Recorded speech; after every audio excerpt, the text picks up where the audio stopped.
கர்த்தருடைய பரிசுத்த நாமத்திற்கு மகிமுண்டாகட்டும். ஆண்டவராகிய இயேசு கிறிஸ்துவின் நாமத்தினாலே அன்பு கர்த்தருடைய பிள்ளைகளாகிய தங்கள் அனைவருக்கும் ஸ்வீட் ஊழியத்தின் சார்பாக வாழ்த்துக்களையும் ஸ்தோத்திரங்களையும் தெரிவித்துக் கொள்கின்றேன். சங்கீதங்களின் புத்தகம் 40ஆம் சங்கீதம் 2 மற்றும் 3வது வசனங்கள். சங்கீதம் 40 வசனங்கள் 2 மற்றும் 3. பயங்கரமான குழியிலும் உளையான சேற்றிலுமிருந்து என்னை தூக்கி எடுத்து என் கால்களை கன்மலையின் மேல் நிறுத்தி என் அடிகளை உறுதிப்படுத்தி தமது தேவனை துதிக்கும் புது பாட்டை அவர் என் வாயிலே கொடுத்தார். அநேகர் அதைக் கண்டு பயந்து கர்த்தரை நம்புவார்கள். பயங்கரமான குழியிலும் உளையான சேற்றிலுமிருந்து என்னை தூக்கி எடுத்து என் கால்களை கன்மலையின் மேல் நிறுத்தி என் அடிகளை உறுதிப்படுத்தி தமது தேவனை துதிக்கும் புது பாட்டை அவர் என் வாயிலே கொடுத்தார்.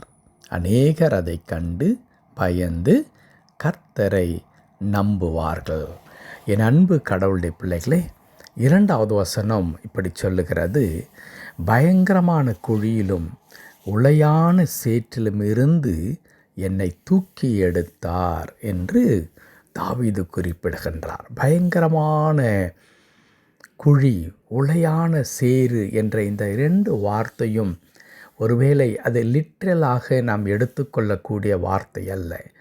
மாறாக தாவீதுக்கு இருந்ததான பிரச்சனைகளும் நெருக்கடிகளும் போராட்டங்களும் அதனுடைய வேதனை, அதனுடைய தாக்கம், அது எவ்வளவு தூரம் தாவீதின் வாழ்க்கையை சின்னாபின்னமாக்கி வைத்திருந்தது என்பதை அவர் விளக்குவதற்காகத்தான் சொல்லுகின்றார்.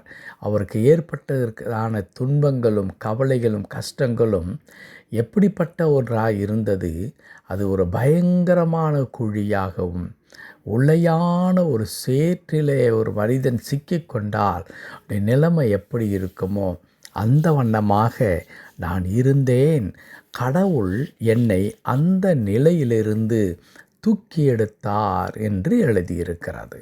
என் அன்பு கடவுளுடைய பிள்ளைகளே, இந்த காலை நேரத்தில் நாம் அறிந்து கொள்ள வேண்டிய ஒரு வார்த்தை இது மட்டும்தான். கடவுள் எப்படிப்பட்டதான பயங்கரமான குழி போன்ற அனுபவத்திலிருந்தும் எப்படிப்பட்டதான உளையான சேற்றிலே சிக்கிக்கொண்டு மீண்டு வெளியே வர முடியாது என்ற நிலையை நமக்கு காண்பிக்கின்றதான பிரச்சனையின் ஆழத்தை நாம் ஒருவேளை நம்முடைய வாழ்க்கையில் இந்த நாளில் அனுபவித்து கொண்டிருக்கலாம். பலருடைய வாழ்க்கையில் இப்படிப்பட்டதான அனுபவம் தன்னுடைய ஒவ்வொரு மணித்துளியையும் விழுங்கி கொண்டே இருக்கலாம். ஒரு பயங்கரமான குழியில் சிக்கி கொண்டதைப் போல, உளையான சேற்றில் மாற்றி கொண்டதைப் போல, திரும்ப வெளியே வரவே முடியாது, ஒருவராலும் எனக்கு உதவி செய்ய முடியாது என்கிறதான ஒரு நிலைமையை உருவாக்கி இருக்கலாம். அன்பு கடவுளுடைய பிள்ளைகளே, கர்த்தருடைய வார்த்தை சொல்லுகிறது, நான் அப்படி அந்த பயங்கரமான குழியிலே சிக்கி கொண்டிருக்கும் பொழுது கடவுள் என்னை தூக்கி எடுத்தார். கடவுள் என்னை தூக்கி எடுத்தது மாத்திரமல்ல, என் கால்களை கன்மலையின் மேல் நிறுத்தி அடிகளை உறுதிப்படுத்தினார். கன்மலையின் மேல் நிறுத்தினார். கன்மலை என்று ஏன் இங்கே சொல்லப்படுகிறது? அதற்கு முன்பதாக அந்த மனிதன் எப்படி இருந்தார்? பயங்கரமான குழி, உளையான சேறு, அப்படிப்பட்ட நிலையில் இருக்கிற தூக்கி எடுத்து கன்மலை பாறையின் மீது ஆண்டவர் நிறுத்தி அவனுடைய பாதத்தை ஸ்திரப்படுத்தி திரும்ப வழுவி விழாதபடிக்கு ஆண்டவர் கிருபை பாராட்டுகிறவராய் இருக்கிறார்.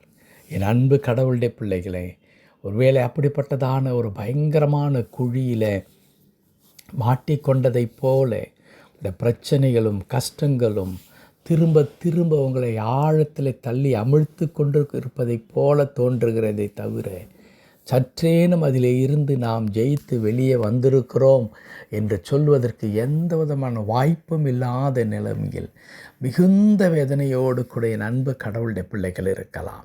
அன்பு கர்த்தருடைய பிள்ளைகளே, குழி எவ்வளவு ஆழமானது, இந்த பிரச்சனை எவ்வளவு அதிகமானது என்பது குறித்தெல்லாம் கடவுள் கவலைப்படுகிறவர் அல்ல. மாறாக தம்மை நம்பின பிள்ளைகளை விடுவிக்கும்படி இறங்கி வருகின்ற கடவுளாக இருக்கின்றார். ஆம், இன்றைக்கும் இந்த காலை நேரத்தில் நீங்கள் சிக்கி கொண்டிருக்கிறதான அந்த பயங்கரமான குழி, உளையான சேறு போன்ற அந்த பிரச்சனைகள், பாடுகள் நிறைந்த அந்த அனுபவத்திலே இருந்து உங்களை விடுதலையாக்கி கண்மலையின் மேல் உங்களை நிறுத்தி ஆண்டவர் உங்கள் மூலமாக தம்முடைய நாமத்தை மகிமைப்படுத்தி கொள்ள அவர் சித்தமாயிருக்கிறார். ஆகவே அன்பு கடவுளுடைய பிள்ளைகளே, இப்படிப்பட்டதான குழிக்குள்ளே நான் சிக்கிக்கொண்டேன் என்று பயப்படாதீருங்கள். கர்த்தருடைய கரம் உங்கள் பக்கமாய் நீட்டப்படுகிறது. அந்த கரத்தை நீங்கள் பற்றி கொள்ளும் பொழுது அந்த குழியிலே இருந்து ஆண்டவர் உங்களை தூக்கி எடுக்கிறார், கண்மலையின் மேல் நிறுத்துகிறார். அநேகருக்கு உங்களுடைய வாழ்க்கையை சாட்சி உள்ள வாழ்க்கையாக பிறரால் பார்த்து பிரமிக்கின்ற அளவிற்கு கடவுள் கிருபைகளை தருவார். தேவன் தாமே அந்த வார்த்தையின்படியே நம்மை ஆசீர்வதித்து நமக்கு வேண்டிய எல்லா கிருபை நன்மைகளை தந்தருள்வாராக. ஆமேன், ஆமேன்.